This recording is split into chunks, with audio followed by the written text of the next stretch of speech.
चलो आज अपन पढ़ते हैं भारत शासन अधिनियम 1935 का, है ना। अधिनियम जो भारत शासन अधिनियम 1935 का जो अधिनियम है, ये बहुत इंपॉर्टेंट टॉपिक है जो आप लोगों को अच्छी तरीके से इसको पढ़ना है, ठीक है। देखो सबसे पहले अपन बात करते हैं भारत शासन अधिनियम 1935 का, है ना। ये मध्य प्रदेश जो लोक सेवा आयोग है MPPSC या फिर अन्य एग्जाम के लिए बहुत ही महत्वपूर्ण टॉपिक है। और जितना भी अपना पूरा संविधान बना हुआ है ना, इसी बेस यानी कि 1935 के अधिनियम पर ही अपना संविधान बना हुआ है, ठीक है।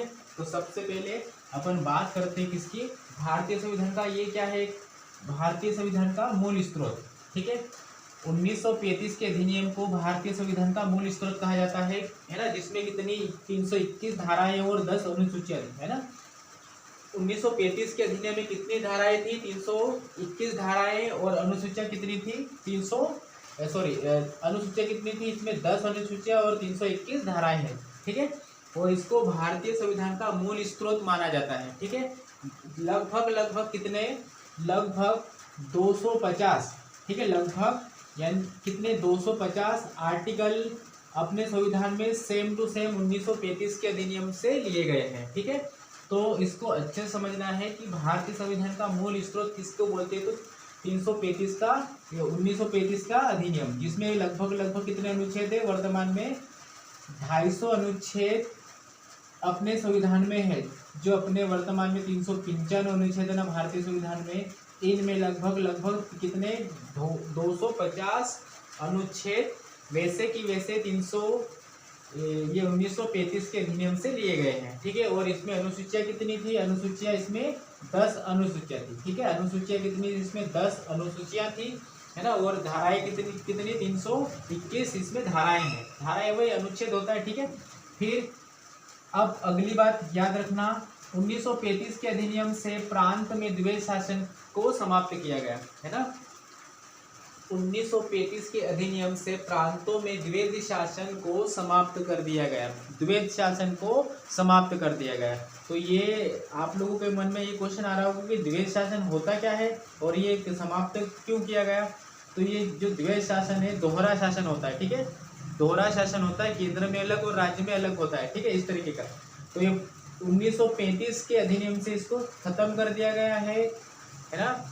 और ये द्वैध शासन आया कौन से अधिनियम में, 1919 का जब अधिनियम अपन पढ़ेंगे तो उसमें बताऊंगा कि ये द्वैध शासन, उसमें प्रांतों में द्वैध शासन आया था और 1935 में प्रांतों में द्वैध शासन को समाप्त कर दिया।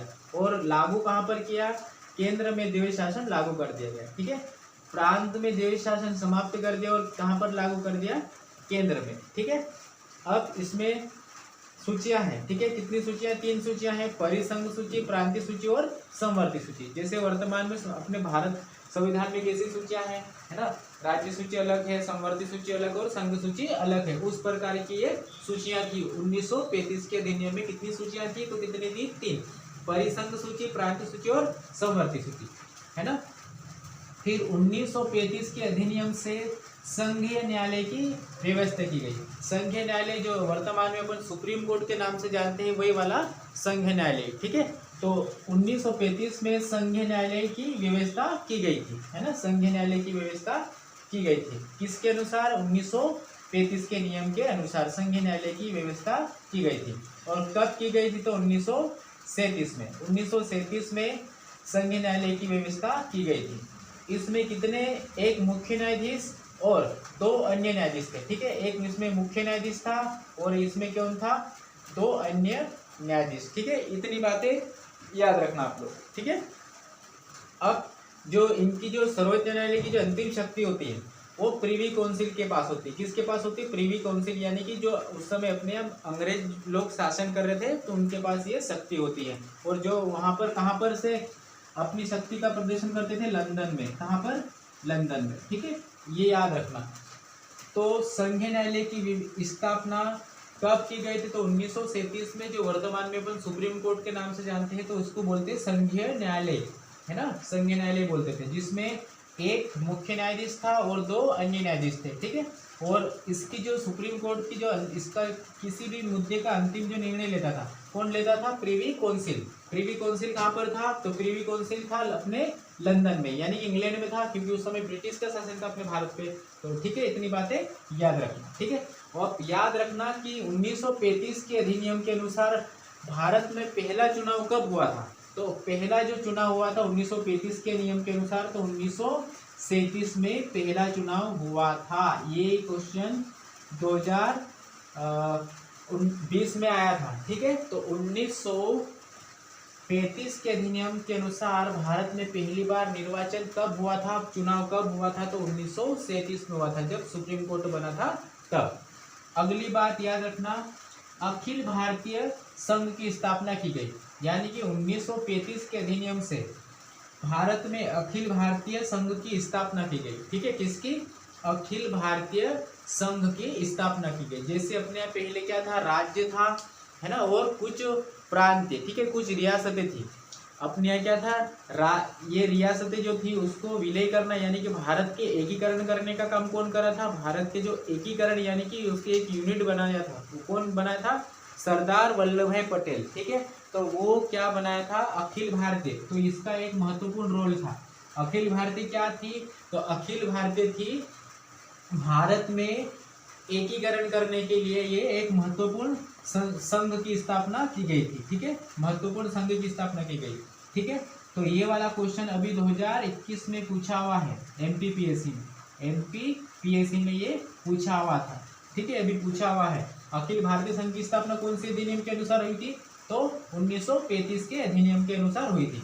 और 1935 के अनुसार आरबीआई की स्थापना हुई थी 1 अप्रैल 1935 को। ठीक है, तो 1 अप्रैल 1935 को जो अपना पैसे वगैरह है, ठीक है, उन पर नियंत्रण रखने के लिए, ठीक है, वित्तीय जो प्रणाली है, वित्तीय प्रणाली पर नियंत्रण रखने के लिए क्या आरबीआई की स्थापना की गई थी 1935 में। कौन से अधिनियम के अनुसार? 1935 के अधिनियम के अनुसार। ठीक है, अब सांप्रदायिक निर्वाचन प्रणाली पद्धति लागू की गई। सांप्रदायिक निर्वाचन का मतलब होता है कि सभी जाति धर्म, है ना, चुनाव में भाग ले सकते थे। ठीक है, तो ये क्वेश्चन बहुत इंपॉर्टेंट है। सांप्रदायिक निर्वाचन प्रणाली पद्धति कब लागू की गई थी? 1935 के अनुसार सभी पूरे भारत में सांप्रदायिक निर्वाचन प्रणाली पद्धति लागू की गई थी। ठीक है, सांप्रदायिक का अर्थ होता है कि सभी जातीय भेदभाव ना होते हुए, है ना, जाति का भेदभाव ना होते हुए सभी की सभी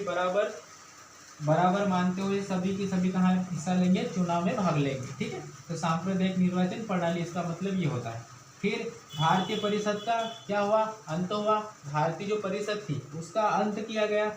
अब बर्मा को मध्य प्रांत में शामिल किया गया। ठीक है, बर्मा, है ना, ये अपन जो मध्य प्रदेश से रिलेटेड थे तो ये बहुत इंपॉर्टेंट ही है। बर्मा, ये मध्य प्रांत अपना वही मध्य भारत वाला। ठीक है, तो मध्य भारत सीपी बरार वाला ये वाला क्षेत्र है ना। ठीक है, तो बर्मा को मध्य प्रांत में क्या किया गया था? शामिल किया गया था। आप तो ये पॉइंट सीधे याद रख लो, है ना। ब्रिटिश संसद की सर्वोच्चता, यानी कि उस समय किसकी? अभी मैंने बताया था उससे जस्ट पहले कि ब्रिटिश संसद की क्या थी उस समय? सर्वोच्चता थी। ठीक है, यानी कि जो भी फैसला सुनाते थे, कौन सुनाते थे? लंदन में बैठ के प्रीवी काउंसिल। ठीक है, प्रीवी काउंसिल फैसला सुनाती थी लंदन में बैठ के। तो आशा करता हूँ कि आप लोगों को ये 1935 के अधिनियम समझ में आया होगा। ठीक है, बस 2-4 पॉइंट याद रख लो। ये जो लिखा हुआ इनको इम्पोर्टेंट है ये सब, है ना। इसके अलावा कोई ज़्यादा इस पे क्वेश्चन नहीं बनते, है ना। हर बार यही चाहिए आता। और सबसे पहले चुनाव कब हुआ था? 1935 के नियम के अनुसार। तो लिख लो यहाँ पर, है ना, 1935 के अधिनियम के अनुसार सबसे पहले जो चुनाव हुआ था, चुनाव कब हुआ था? 1937। किसके अनुसार? 1935 के अधिनियम के अनुसार प्रथम बार चुनाव हुआ था। प्रथम चुनाव कब हुआ था? प्रथम चुनाव, तो याद रखना, प्रथम चुनाव हुआ था 1937 में। 1937 में हुआ था। ठीक है, अब आप लोगों को कमेंट्स करके बताना कि कितने राज्यों में हुआ था। ये वाला क्वेश्चन इंटरव्यू में पूछा हुआ कि कब हुआ था 1935 के अधिनियम के अनुसार और कितने राज्यों में हुआ था। तो ये आप लोगों को बताना कमेंट्स में। ठीक है, बस